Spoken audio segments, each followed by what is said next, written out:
Bonjour à tous, je m'appelle Lewis Wallace, je suis coach de golf professionnel et fier ambassadeur de Titleist. On est au National Fitting Center ici à Chantilly, dans le nord de Paris. Et venez voir un petit peu là, on a les caméras qu'on a installées, on est en train de faire ce qu'on appelle un unboxing, c'est-à-dire qu'on va ouvrir le carton que je viens de recevoir, qui est juste là, avec mon ami Benoît Delcamp. Salut Benoît. Salut Lewis. Fitting expert ici à Titleist. Et puis on va ouvrir ce qu'il y a dans la boîte, on va découvrir un petit peu la nouvelle série de fers que j'ai décidé de mettre dans le sac.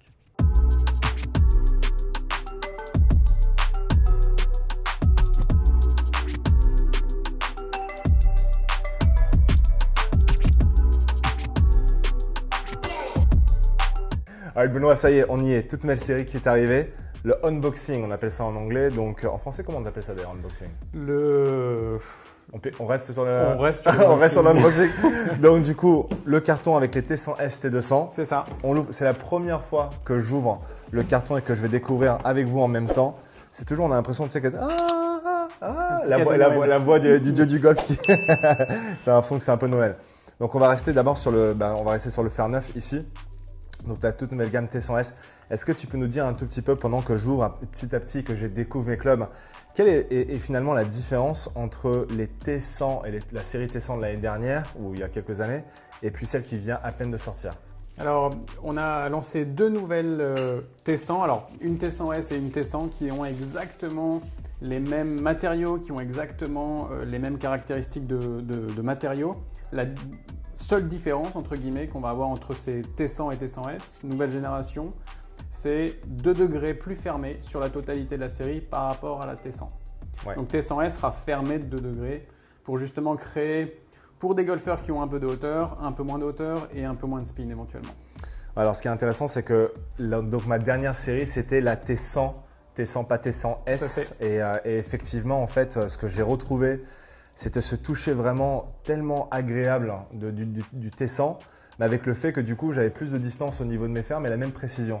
Et ça, c'est quelque chose que je pense que tous les joueurs vont apprécier, c'est le fait qu'on va taper plus loin avec la même précision qu'un fer du tour finalement. Exactement. Après, on veut aussi que ces nouveaux fers, particulièrement T100, T100S et T200, soient joués beaucoup plus sur le tour. Ouais. Donc particulièrement sur cette T100 et T100S, on en a fait un club qui a un design beaucoup plus tour, mais où les joueurs vont retrouver aussi beaucoup plus de précision qu'auparavant. Alors je pense que c'est très important de préciser qu'aujourd'hui, je ne suis pas un joueur du circuit, je suis un coach. Et donc la raison pour laquelle je dis ça, c'est parce que je suis quasiment sûr que je joue beaucoup moins que vous, ou les personnes qui arrivent à la vidéo, les joueurs amateurs qui ont tendance à jouer 1 à 2 fois par semaine.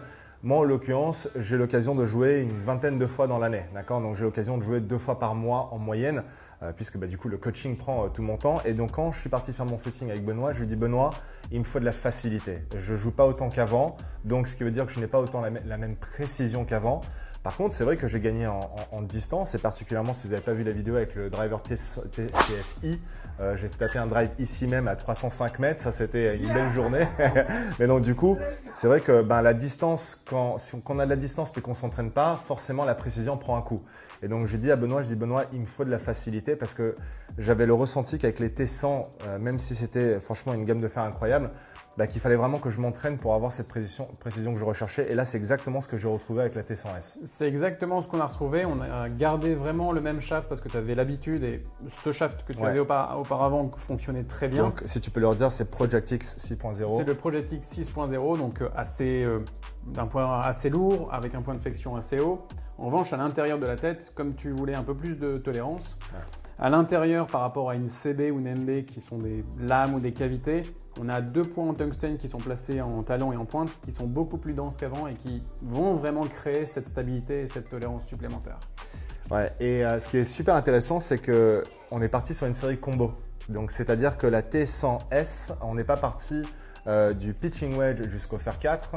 Tu m'as dit que écoute Lewis, je vais te proposer quelque chose d'assez différent par rapport à notre dernier fitting où j'avais que la T100 du pitching wedge au fer 4 et ensuite je suis passé sur un hybride et boîte 3 driver.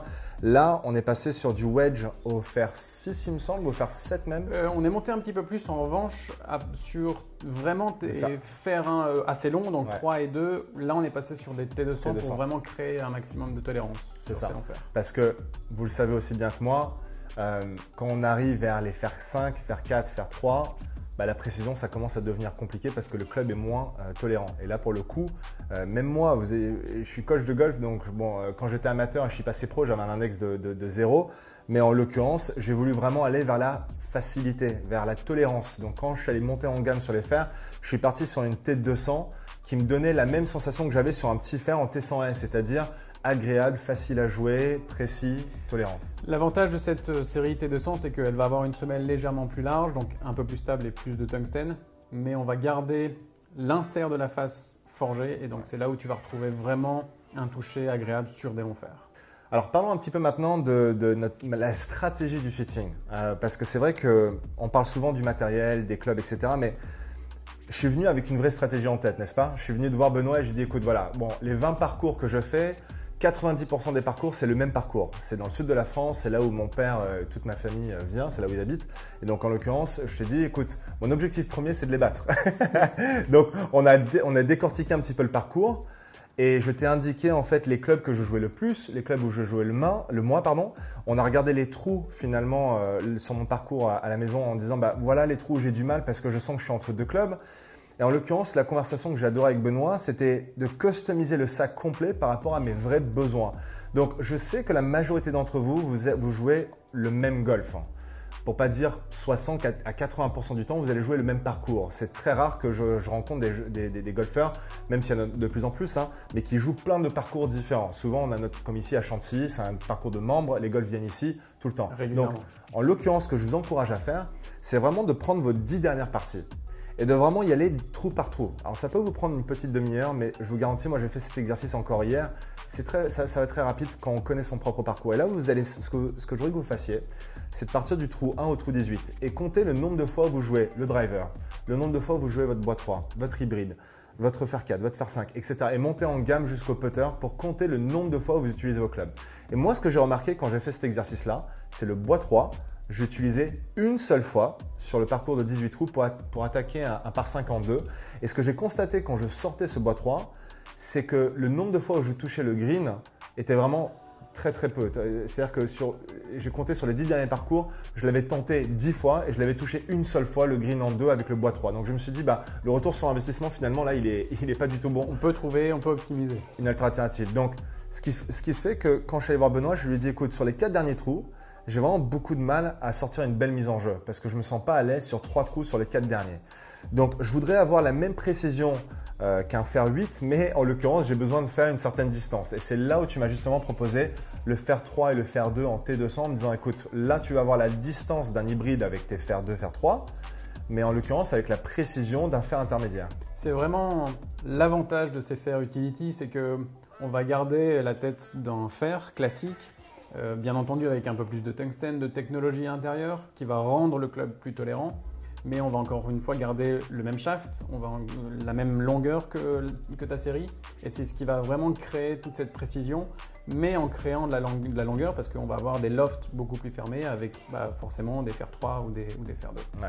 Et je voudrais vraiment accentuer sur cette stratégie. Avant de venir faire un fitting et d'aller consulter un expert comme Benoît, faites l'exercice, posez-vous les bonnes questions parce que sinon vous allez arriver sur un fitting et puis vous n'allez pas forcément avoir les bonnes questions que vous allez avoir données à Benoît. Plus vous allez pouvoir lui donner des informations, plus lui va pouvoir customiser la séance et vous donner vraiment les clubs dont vous avez besoin. Pas juste le shaft, la tête de club, mais également qu'est-ce qu'il vous faut dans votre sac parce que vous savez qu'on a 14 clubs dans un sac.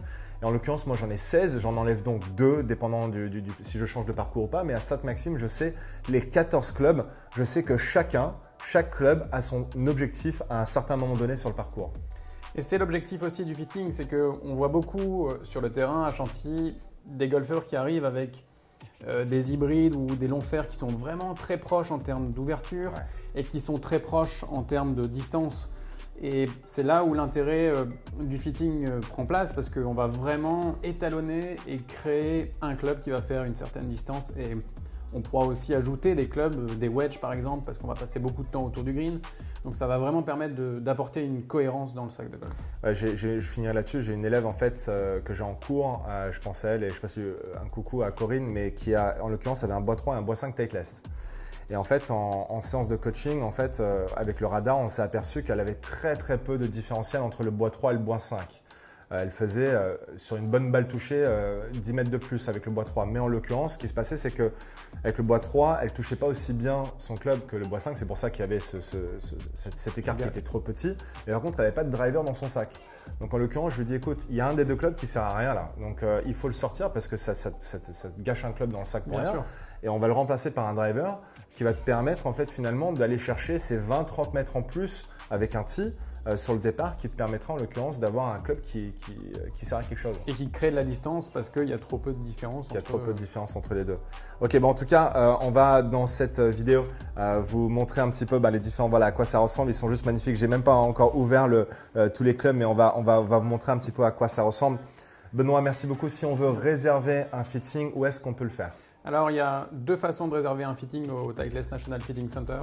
Vous avez la possibilité soit directement sur le site internet de payer votre session de fitting ou alors via votre revendeur habituel qui peut prendre rendez-vous à votre place, vous faire venir ici et vous pourrez aller acheter votre matériel via l'intermédiaire de ce revendeur. Et corrige-moi si je me trompe, mais sur le site internet quand on réserve, parce que les gens vont peut-être se dire mais il faut que je fasse un 5 complet, en fait on peut choisir si on veut faire 1 heure, 2 heures ou 3 heures, dépendant de ses besoins. Bien entendu, on a 3 créneaux, 1 heure, 2 heures, 3 heures. 3 heures ça correspond aux 14 clubs du sac plus la balle.